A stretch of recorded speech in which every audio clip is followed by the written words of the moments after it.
E aí é o bastidor. A gente tava falando, comentando isso, né, que o pregador ele tem o bastidor. O bastidor do pregador é o quê? É a devoção, é a comunhão com Deus, é a espiritualidade, é a oração.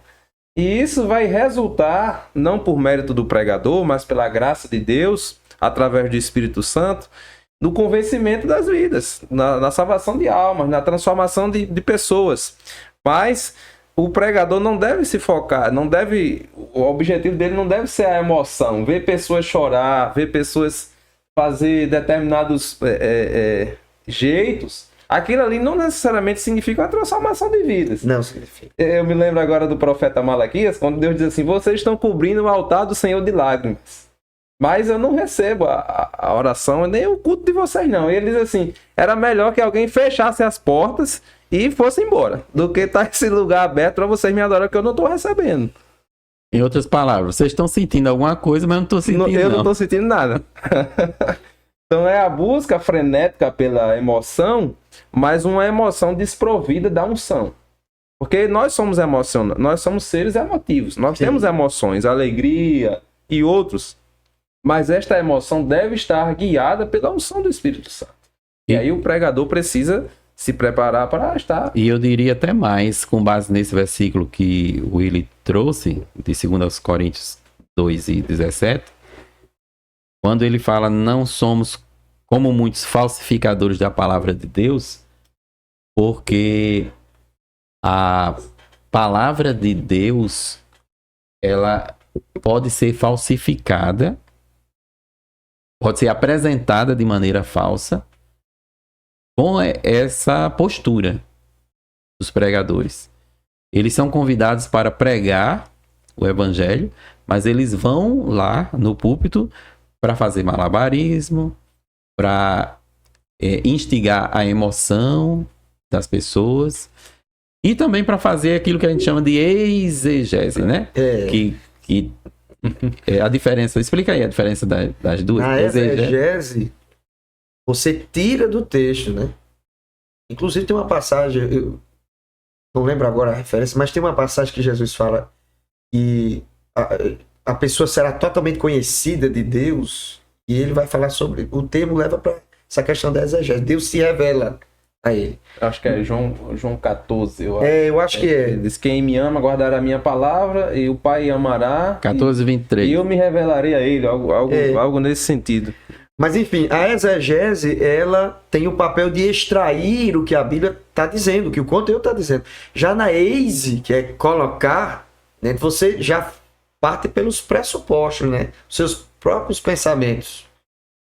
O apóstolo Pedro, ele vai dizer em 1 Pedro 4:11, ele diz o seguinte: se alguém fala, em outras traduções diz, se alguém prega, pregue conforme aquilo que Deus diz. Pregue conforme a palavra de Deus. Então, exegese é isso, é extrair do texto o que o texto está falando.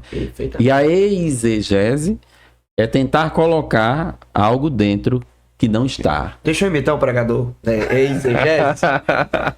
Ele diz assim: irmãos, a Bíblia não diz, mas eu acho que nesse momento Abraão duvidou. A Bíblia não fala. Então ele está usando... Eu estou conjecturando. O pai da fé. O pai da fé duvidou. Pois é, ele coloca, mas é claro que isso aí é só a ponta do iceberg, né? Tem a questão das alegorias, que quando o apóstolo Paulo fala sobre os falsificadores da palavra de Deus, hoje eu identifico muito como pregações alegóricas. E muitas pessoas diziam assim para mim: mas professor, ele pregou e 10 almas aceitaram o Senhor. Pessoas se renderam. E eu tenho uma frase que é assim: pregação superficial vai gerar conversões superficiais. A pessoa chora, a pessoa está ali, mas ela não vai permanecer. Porque é emoção. A emoção é uma coisa que dá e passa. Eu li certa vez um artigo de era um analista do movimento pentecostal no Brasil.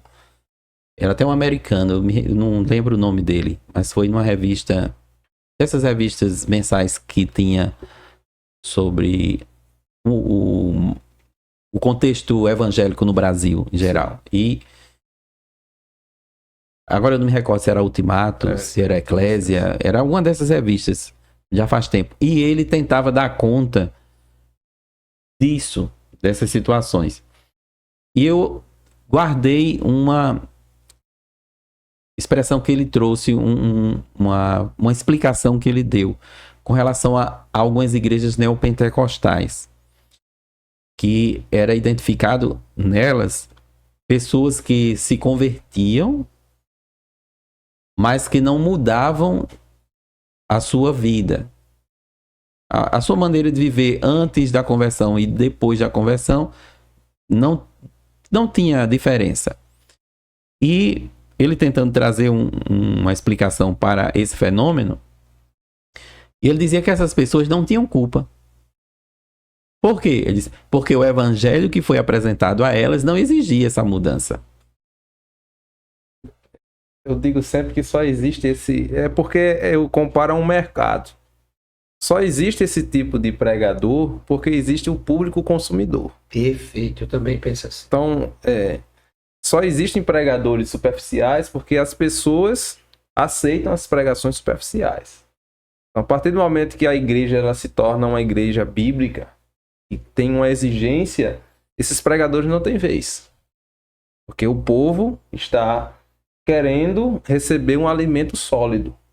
Então, o mercado é alimentado pelo consumidor. Então, se o consumidor parar de consumir aquele determinado produto, esse produto vai sair de circulação.